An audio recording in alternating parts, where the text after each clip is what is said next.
And I certainly have enjoyed talking to all of the students today and staff. You really have something special here going on. That's a big secret, I think, to the nation and the world. I'm going to help change that. Now that President Nelson's oil portrait is on display in our International Hall of Honor, I'm called on by many people to lead tours. And when I tell the story of now over 260 portraits and why they're there and the connection I see with their lives and Martin King, I tell the story of the Church of Jesus Christ of Latter-day Saints, and people are absolutely amazed at what I say. And it shatters stereotypes and helps reunite the broken body of Christ. Being an Afro-Baptist preacher, you know that I believe those who dwell in eternity have no need of clocks. But I'm certain you're used to long-winded speakers, and this floor probably has a trap door on it, so I'll keep an eye on the floor. I'm deeply, profoundly grateful to have this platform to speak with you this afternoon from the topic, A Nonviolent Peace for Human Rights. I gave Paul a subtitle, and last night and this morning I altered it just a little. From mood to model to movement to methodology to mission to metaphysics. I hope that doesn't scare you. I don't think any of you brought your dinner with you.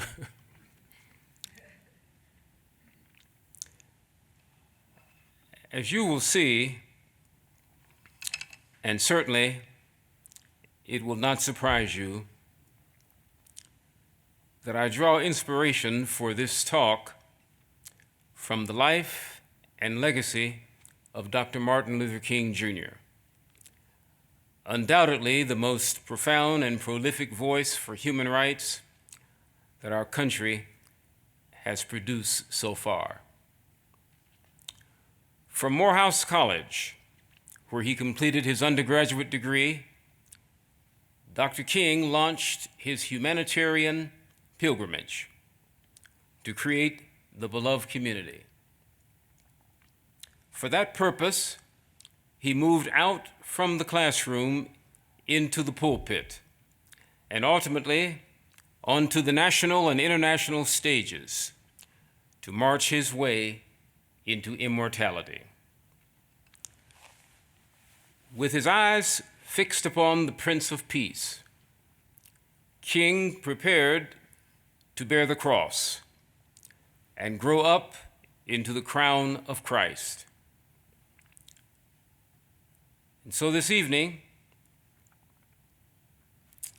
in the voice of Martin King, using quotes from him throughout my talk, I'm calling for a new generation of humanitarians to promote a nonviolent peace as the integrity of right relationships toward co-creating the sustainable, beloved global community.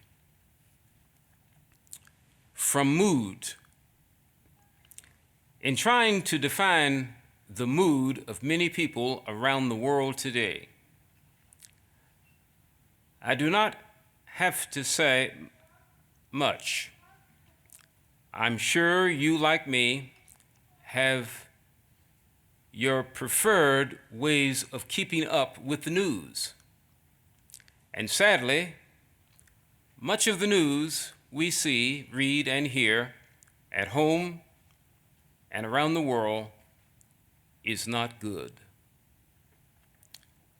On a global scale, we are witnessing an absence of peace that manifests as both unarmed and armed conflict.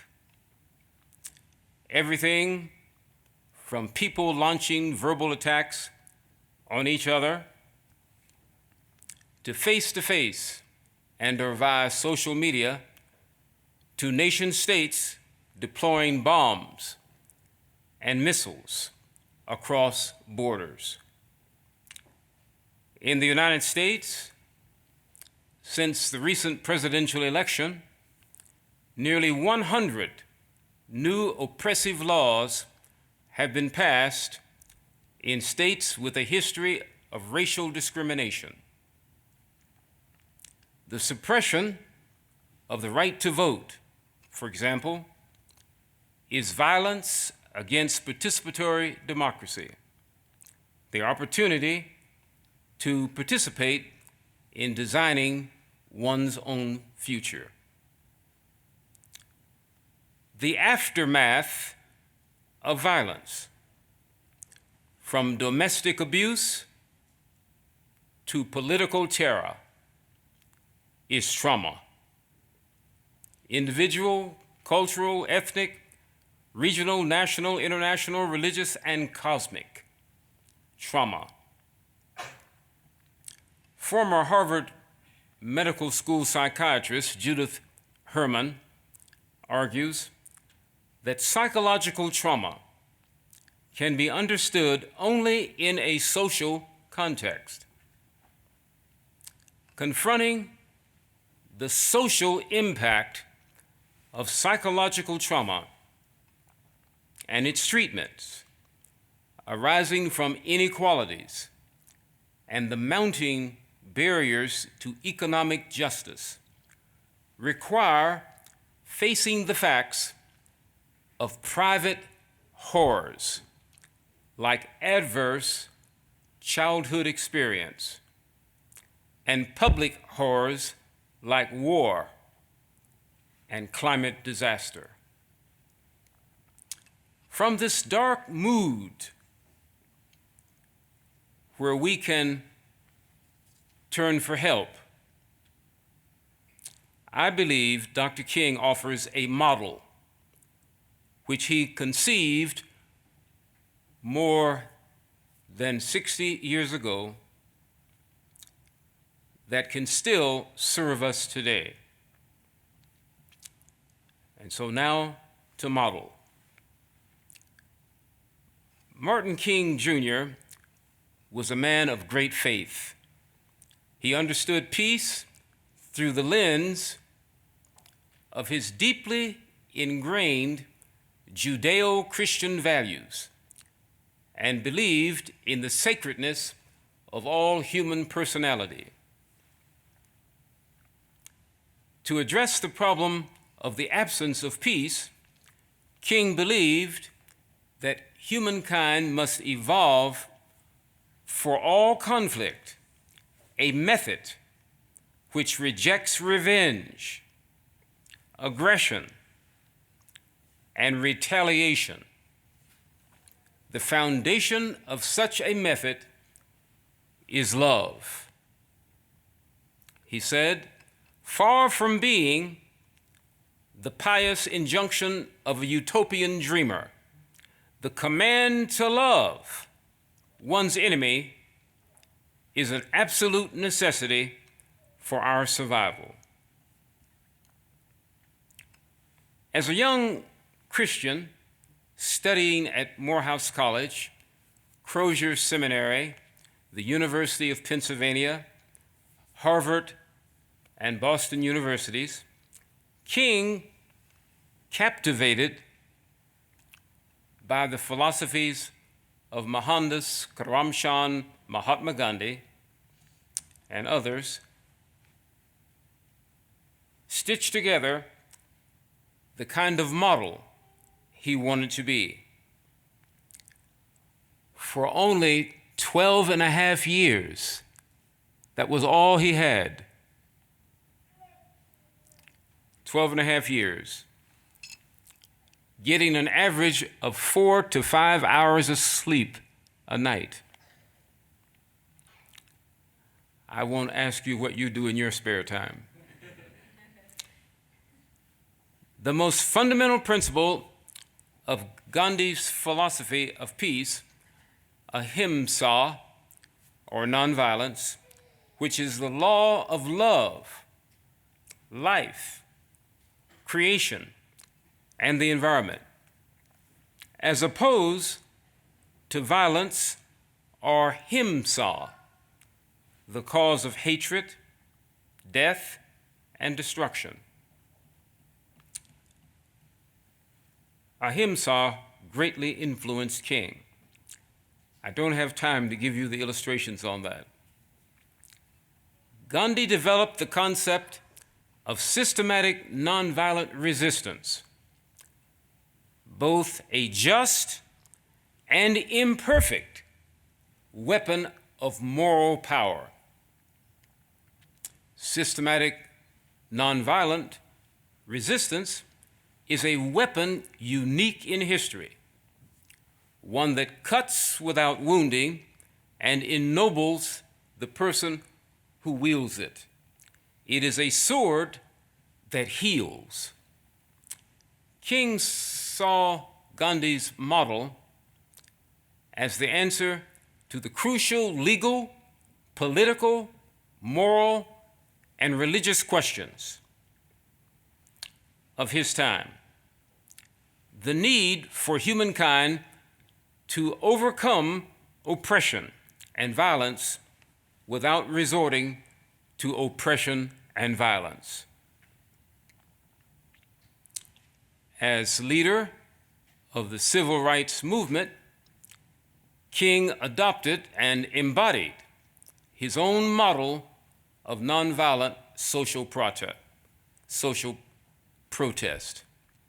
For example, in standing up to the status quo, King believed that an individual who breaks a law that conscience tells him is unjust and who willingly accepts the penalty of imprisonment in order to arouse the conscience of the community over its injustice is in reality expressing the highest respect for law. In exchange for their violence against him, King bestowed love. He conferred love on his misguided friends and oppressors. Now that is how you practice nonviolence. Forgive others, not because they deserve it, but because you deserve peace. King demonstrated that the willingness to forgive is the practice of nonviolence, internally and externally. The gesture of forgiveness is a nonviolent refusal to see intentionality in other people's mistakes. We can summarize King's model for nonviolent peace, for civil and human rights, with these 7 principles. 1, nonviolence is a way of life for courageous, loving, willing, and responsibly free people. Number 2, the beloved community is the framework for the future. This is what we're seeking. It is the virtue, ethical meaning of the kingdom of heaven on earth. 3, attack forces of evil, not people doing the evil. We need a lot of practice at that. 4, to achieve the goal, accept transformative suffering for the sake of the cause without retaliation, without feeling you need to get even. 5, avoid internal violence of the spirit as well as external physical violence. 6, understand that the arc of the moral universe is long and bends toward everyone's liberation. Nonviolent peace is an inside job. It's not like moving the furniture around on the deck of the Titanic. I said earlier that the model of systematic nonviolent resistance is imperfect. Listen very carefully. That is because of the ever-changing, always moving, constantly evolving, ever-revealing reality of the nature of our nature, our lives, our planet, our universe, and whatever is beyond. In case you're missing that, that's a sophisticated suggestion as to how you can understand the new government, federal government of our nation. We need to dialogue about that after this lecture. Nothing is literally static. Hence, our imperfect model is God, the Creator's divine ally. Regardless of what you think about yourself, God has a purpose for you. A helper to our true nature of faults and flaws, with which we should not be obsessed. We shouldn't focus on our weaknesses. Change is inevitable. Moods shift.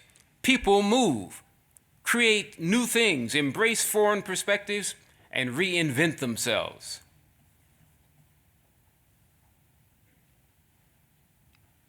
Movement toward individual and institutional moral reflection is a choice using the ideal science of ethics,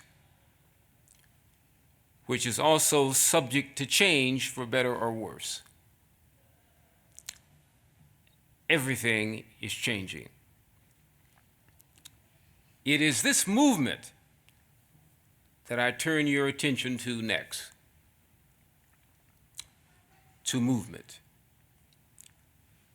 On the foundation of his Judeo-Christian faith and theology of nonviolence, emphasizing the moral superiority of nonviolent resistance and love over violence and hatred as the teachings of Jesus and the philosophy of Gandhi, Dr. King inspired and led the greatest ecumenical social justice movement in the history of the United States that was designed to ensure the peace of the beloved community and equal and human rights for all Americans. Martin Luther King Jr. was not just an African American leader, not just a Baptist preacher.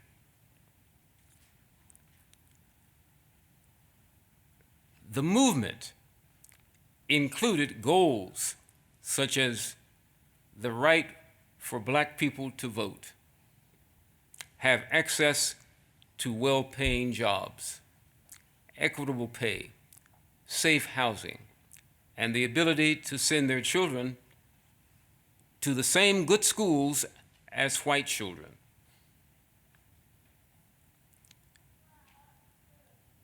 Indeed, it was a broad and sweeping agenda for social change. Movements are about reflection, and Martin knew that change is anticipated in reflection. He said, "We must come to see that the end we seek in society, in a society at peace with itself, is a society that can live with its conscience." That will be the day not of the white man, not of the black man. That will be the day of humans as humans. If we are going to give peace a chance with our neighbors, our cities, states, the nation, the world, we need an inner revolution of values. That is the real movement required for peace, a movement of the mind, the heart, the feet. The feet represent action, going somewhere, to cease looking at the map and go to the destination. Peace must become an ethical norm, like courage, love, freedom, and will. You can't do anything without courage. Nothing.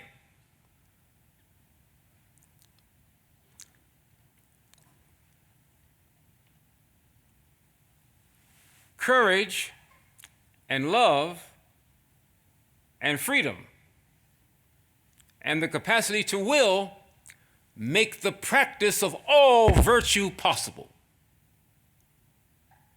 You can't practice any virtue without those norms. Forgive me for getting excited. We must understand that peace is a verb, an active outpouring of love, and that nonviolence is absolute commitment to the way of love. Love is not an emotional bash.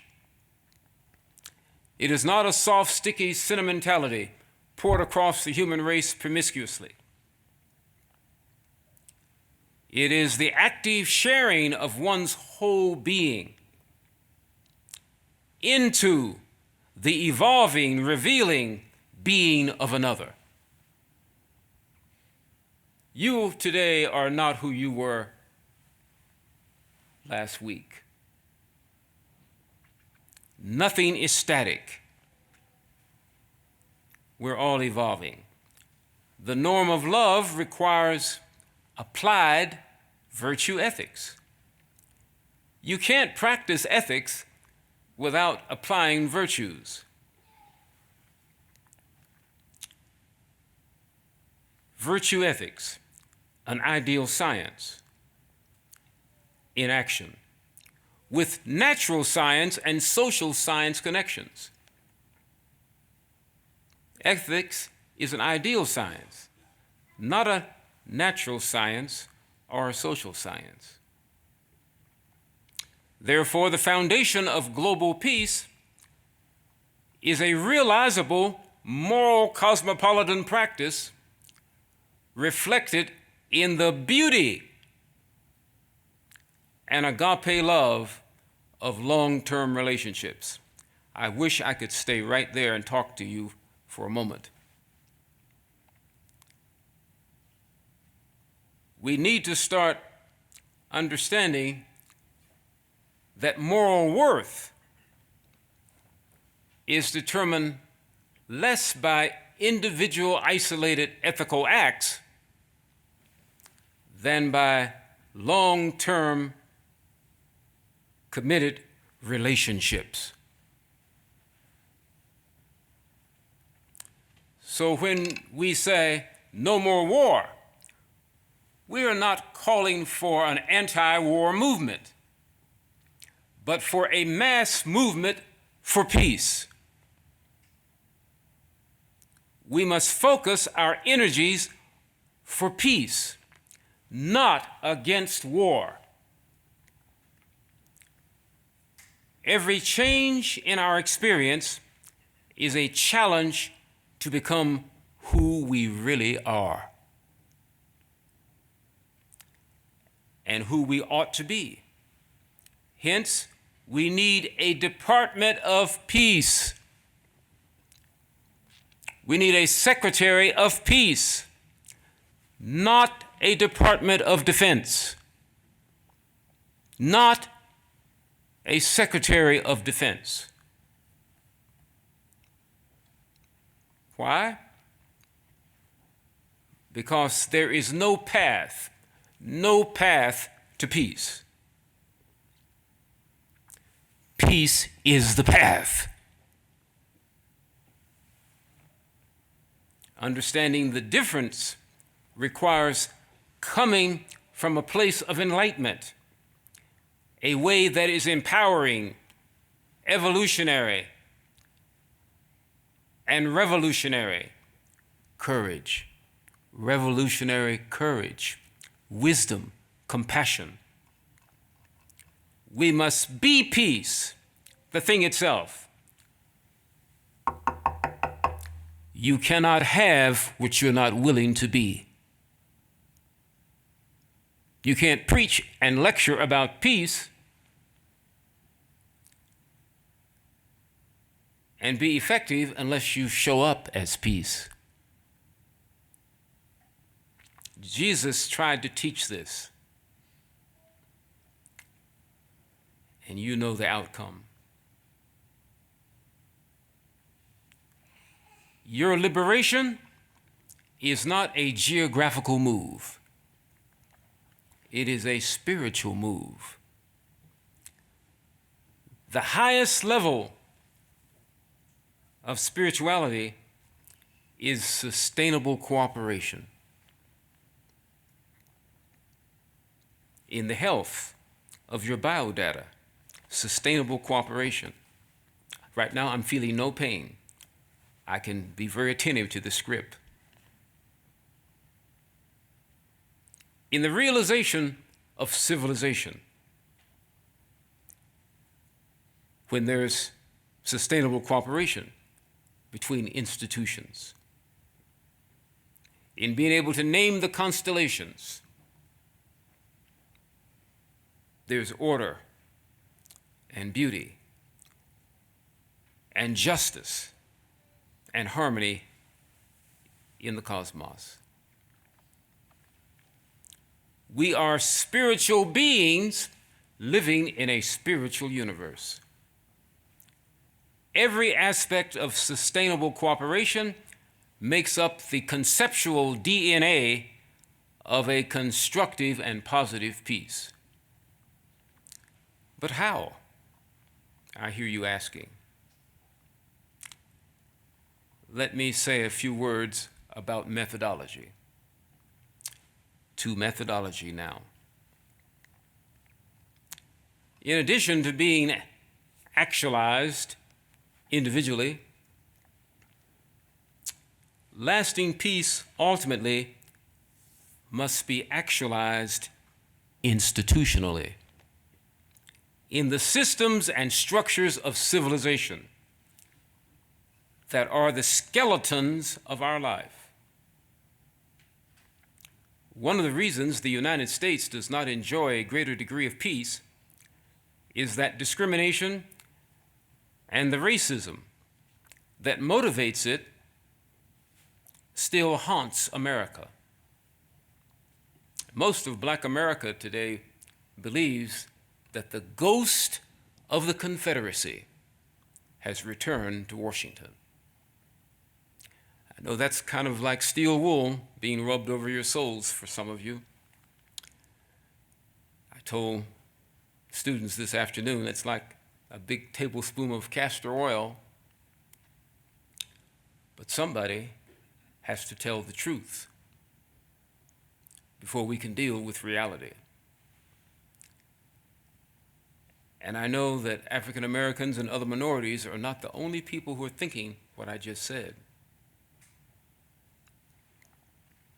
Our democracy is not yet fully realized.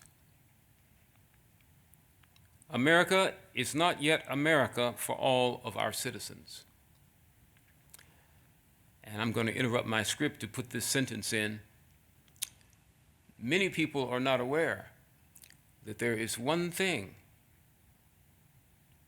that is keeping America from being America for everybody. And the name of it is the Electoral College. The Electoral College, being in place, keeps a minority in power.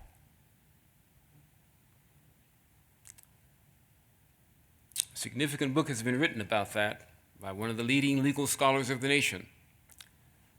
I'll share that later if you ask. As German philosopher and social theorist Jürgen Habermas observed, democracy rests on public deliberation and exchange. Participants in discourse should possess equal chances to express their views and must not be unfairly limited when doing so. Those impacted by any decision must be allowed to deliberate freely and equally about it without being hindered by social inequalities. As a methodology, let us turn toward realized participatory democracy as another name for peace.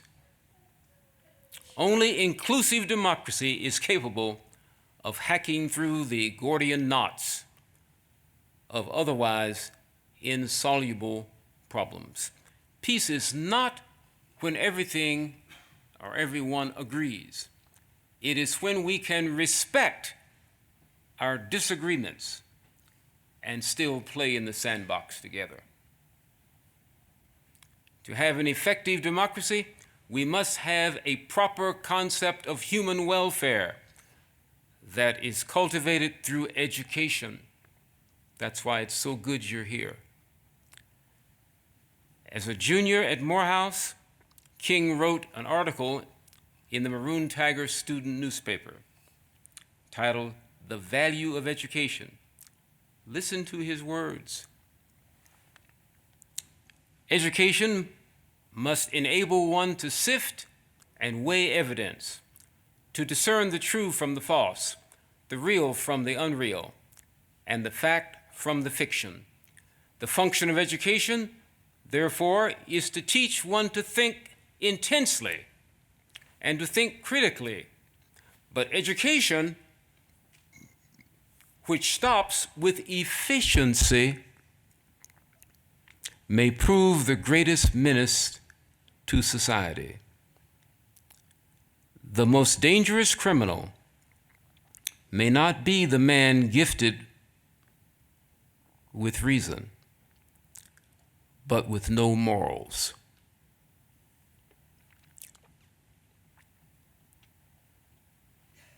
There's a lot of emphasis today on efficiency in government.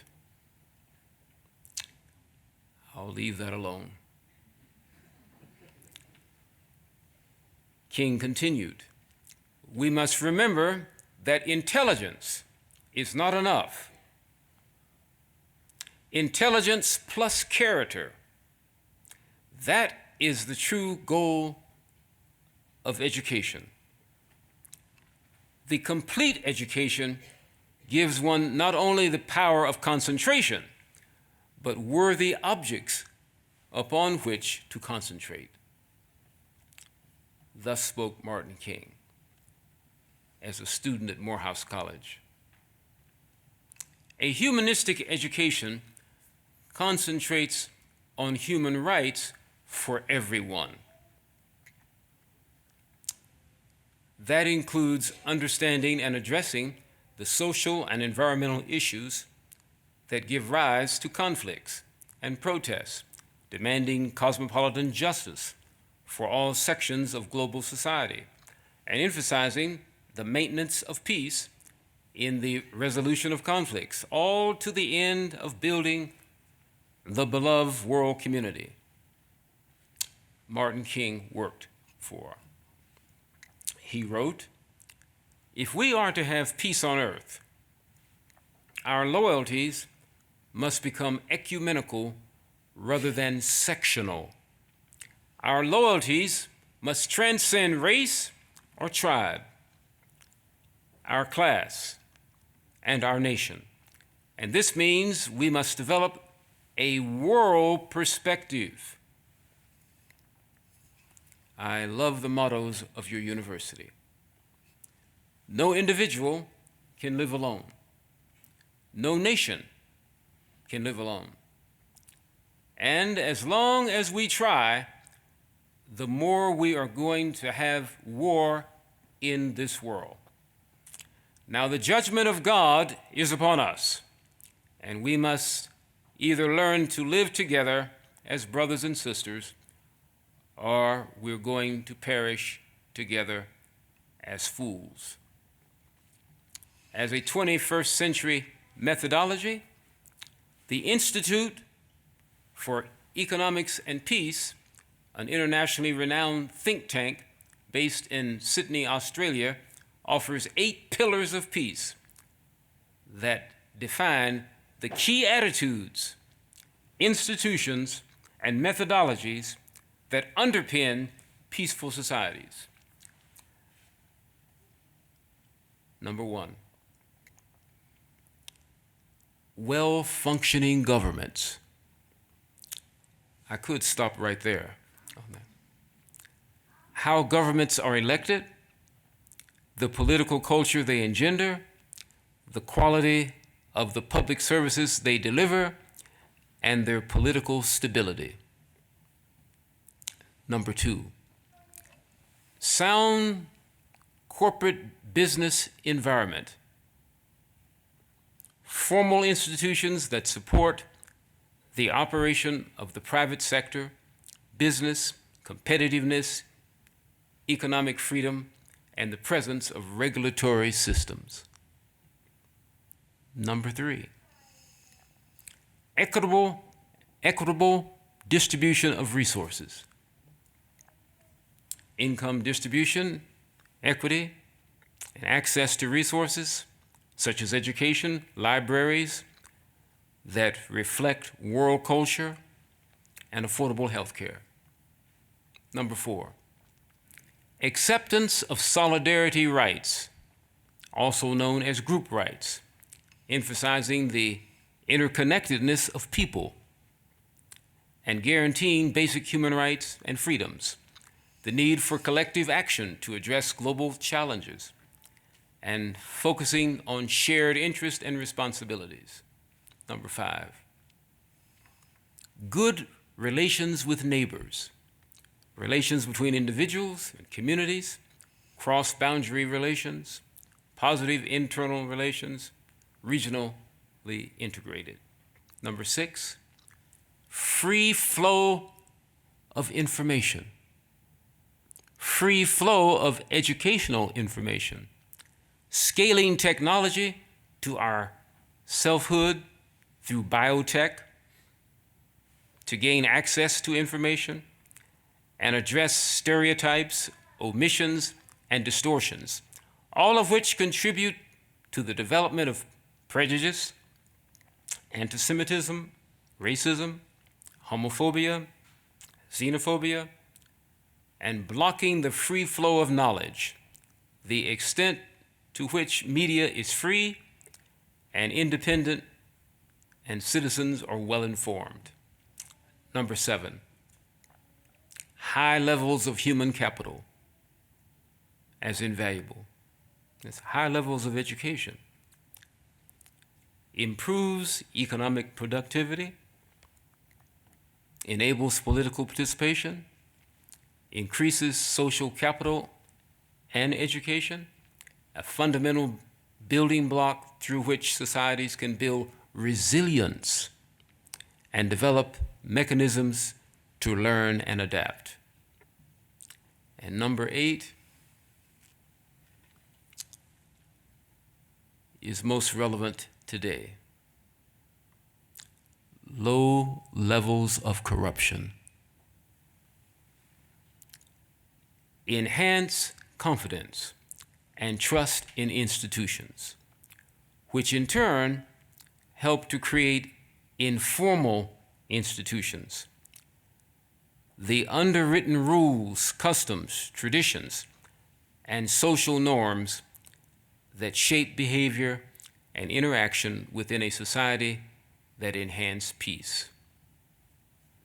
Those are the methodologies, all built on an ethical foundation. For my topic, a nonviolent peace for human rights, I have told you that the mood for many people in the world is not good. I have said that drawing from the Judeo-Christian ethic, the model for reversing that mood is love and nonviolence. I have suggested that the real movement that supports and advances change is a spiritual movement, a change of mind, heart, and feet. And I have proposed as methodology the embracing of realized participatory democracy and humanistic education. Make a career of humanity. As I close, I have 2 more M's in my false alliteration that came to me since I've been in Provo: metaphysics and mission. I said at the beginning of my talk that I was calling for a new generation of humanitarians, and it's most appropriate for me to say to this audience, I'm calling for a new generation of Christian, Christ-like communitarians, a Christ-like consciousness to promote a nonviolent peace as the integrity of right relations toward co-creating the sustainable, beloved, global, nonviolent community. As many of you may know, I am not the first person affiliated with Morehouse College to call this institution to be a positive force for peace. In 1968, Martin Luther King Jr. wrote, "We must find new ways to speak for peace, for justice throughout the developing world, a world that borders on our doorsteps. Brigham Young University, like all colleges and universities, is also the developing world." You don't have to leave Provo or Utah in search of the developing world. It's not a foreign country only. If we do not act, we shall surely be dragged down the long, dark, and shameful corridors of time reserved for those who possess power without compassion, might without morality, and strength without sight. To mission. Today, I call on you to join me on a mission for peace, to be active doers of peace work, and to be visible and vocal supporters of people, groups, and institutions that work for justice and peace around the globe. One such institution is the United Nations. This week, the UN Office of Human Rights reported that because the United States government has cut billions of dollars in foreign aid, the UN office has already had to terminate 5 of its projects. Brigham Young, you can show your moral support for the UN by proudly displaying the United Nations flag on your campus. Doing so is a way of declaring that you believe world peace is possible. From mood to model to movement to methodology to mission to metaphysics. To metaphysics, because you believe in John 3:16. I know I've already tested it this afternoon. That God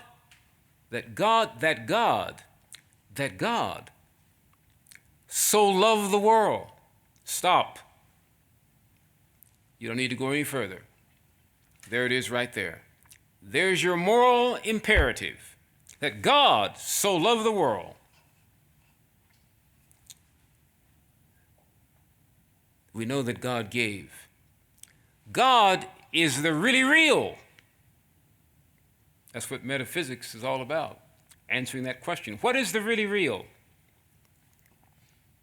What is there? The answer comes. God is the really real. The universal spirit of love. In fact, the UN flag teaches a powerful truth. We all must learn, if we are to be ambassadors of peace, we must learn the lesson of the UN flag. That is, your agape address. The message is your agape address ought to be larger than the street on which you live. Just let that marinate. Picture the UN flag. In the middle is a white design of the world. The continents are visible against a bright blue background. Most people think and believe that that blue background symbolizes the sky. No. It symbolizes the universe.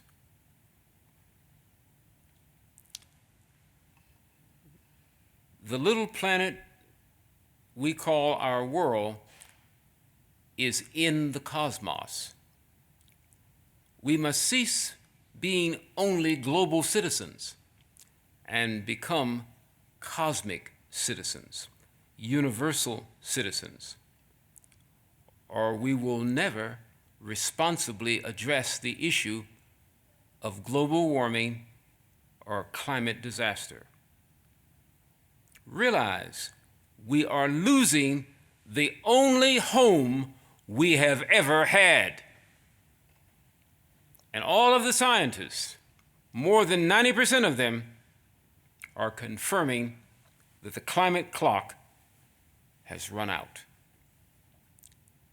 If you will affirm all life courageously with dignity, and Judeo-Christian, Hindu, Buddhist, Islamic, humanist, agape love, when the history books are written in the future generations, the historians will have to pause and say, there lived a great people, a serious people, who injected new meaning and dignity into the veins of civilization. This is our challenge and our overwhelming accountability, the lack of which has corroded public respect. We are thinking, committed citizens at a choice point, a magic moment of each feeling, thought, circumstance, ever-moving activity of life, and spoken word becoming our greatest vision of humanity, guided by our hearts. Powerful transmitters of radiant, transformative, pure agape love with no beginning and no end. That love, which transcends all boundaries and limitations, is the mother of nonviolent peace. The fundamental nature of existence and the truths that underpin the reality of the universe are a metaphysics of conscious spirit love. I hope you will accept the call to be the nonviolent peace ambassador for human rights. We all wish to see that made flesh and walk among us, full of grace. Peace.